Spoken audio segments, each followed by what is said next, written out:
Steve, how you doing? I'm good, man. How you doing? I'm doing well.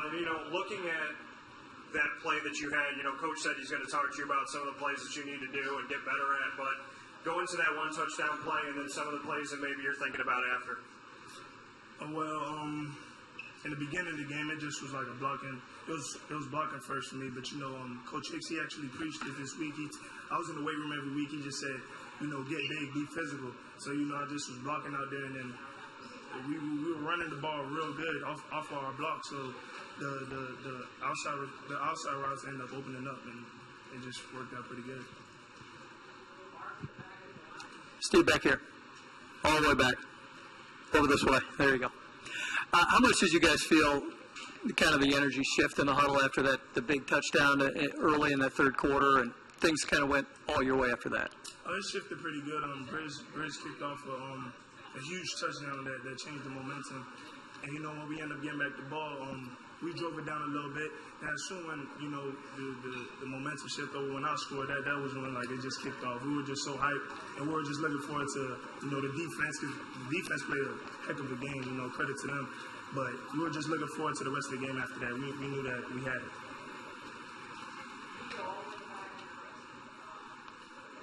Steve, obviously the same question that I asked Coach. You guys were down in the third. What does it say about this team that you showed heart, you showed grit, and you won this game going away? What does it say about this team that you're able to rally like that? It says a lot. The Lord's been good to us. Putting in all this work in the summer with Terrell Hunt, Eric Dungy, Ron Thompson, Zaire Franklin, just watching those captains, Luke Arcenega, just putting in all the work that they did, just watching it manifest on the field is great. It's great to watch, and I feel like we're way more positive. We don't argue as much. When we're down, we're always encouraging each other. That's what Coach Schaefer and Coach Lester preach. So, I feel like the coaches are really setting the tone for this season, and we're looking up to them, and we just love the positive vibes that we have going on. Steve, what can you say about Eric Dungy, how he stepped in and what he's meant to the team through these first two games? Man, I tell you, ever since the first day that kid came, I knew that he was something special. Just his character off the field. A humble guy, he throws the ball really good. I always told him, I said, just keep your head up, keep on working. Even if you're not starting, just keep on working. You don't know what can happen. And, he came in last game. He played pretty good. He was confident. He wasn't nervous. He came in there yelling.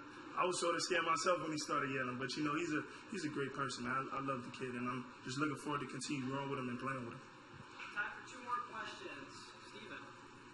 Hey, Steve. It's kind of no secret how much the offense has been through in the last couple of years with injuries and, new offensive coordinator. And, after Terrell and Irv are kind of dealing with stuff in a quiet first half, you kind of got the sense that, that can kind of creep into the mindset.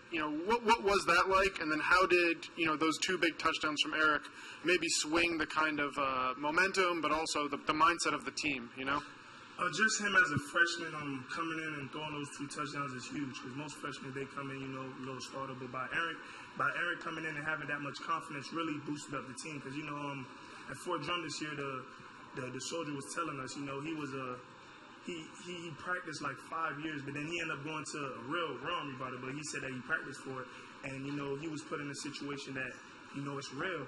And just by him taking it up and standing up to it, people really respected him. And I feel like that's the impact that Eric Dungy has on the team. Just by him coming in, being confident, not being negative, he's a real positive guy. So, I feel like he's taking the team under control, and, we're looking up to him. He's the quarterback.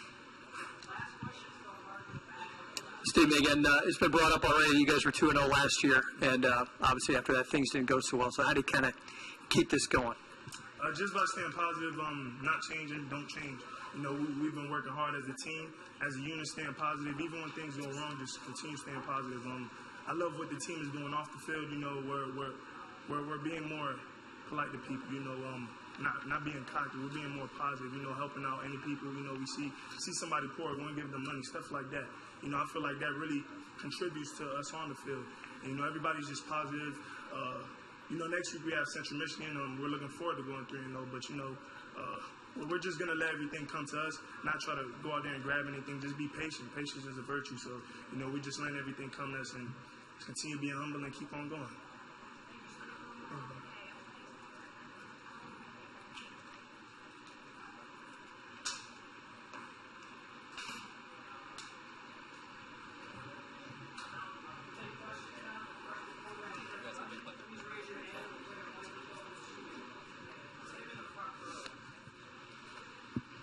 Hey, Eric.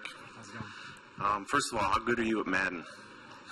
I don't play Madden much. More of a 2K guy. Okay, because I was wondering when you're using the joystick in the backfield, spinning around, how do you keep an eye on where your receivers are? Because you had a number of plays where you're spinning and then you find somebody. I mean, they do a great job of getting open, and I just got to keep my eyes downfield and I'll find them. So, I mean, it's the receivers though. They do a great job of getting open. Eric, how you doing? I'm doing good. How are you? Good. Thanks for asking. 35 yards in the first half. Second half, he ended with 186, 221 overall. What can you say about Brisley and Steve and how much they helped you out in some of those looks that you had in the third and fourth quarter? Well, I can't say enough about them. I mean, they're both great guys. It all started with the linemen up front, though. I mean, they're giving me time, and I mean, without time, I can't really do anything. So, I mean, it starts with the guys up front. But I mean, Brisley, he's fast and he's a playmaker. And Steve, he's an athlete and he loves it. He loves football and he loves just, trying to do the best he can for us. So, I mean, it means a lot having them.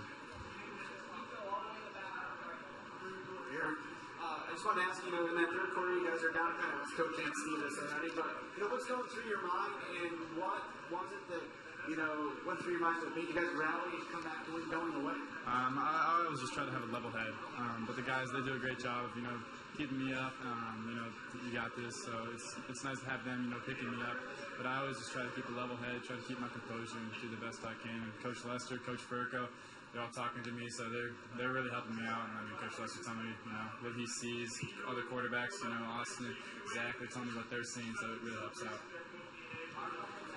Right back here, how are you? Last year at this time, you're celebrating a big win over Oregon City. Yeah. Now you just beat Wake Forest in your college debut. You seem like a stoic guy, but how does this feel to you? It feels good.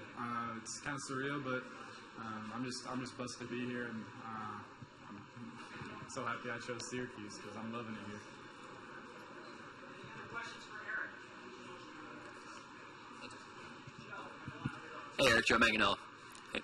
On the big play with Brisley, obviously you have to break around the edges coming at you. When did you know you were going to try it downfield? Because that was the first big downfield throw that you made today. Yeah, I mean, I just try to keep my eyes downfield when you're scrambling. I've always been taught that because that's where big plays happen. I just try to make sure it's not going to get picked off or anything. So, but Brisley did a great job. He made a great play. So all credit goes to Brisley. Eric, again, in the red zone, you guys were 3 for 3, but all 3 were field goals. As a quarterback, how frustrating is that for you, and what do you want to do to change it? It's frustrating. I mean, I'm a perfectionist. I want to go out there and score every time, so it's really frustrating. But, I mean, our field goal kicker did a great job of getting it in there. So, I mean, at the end of the day, as long as you're putting points up on the board, everything is going to be all right.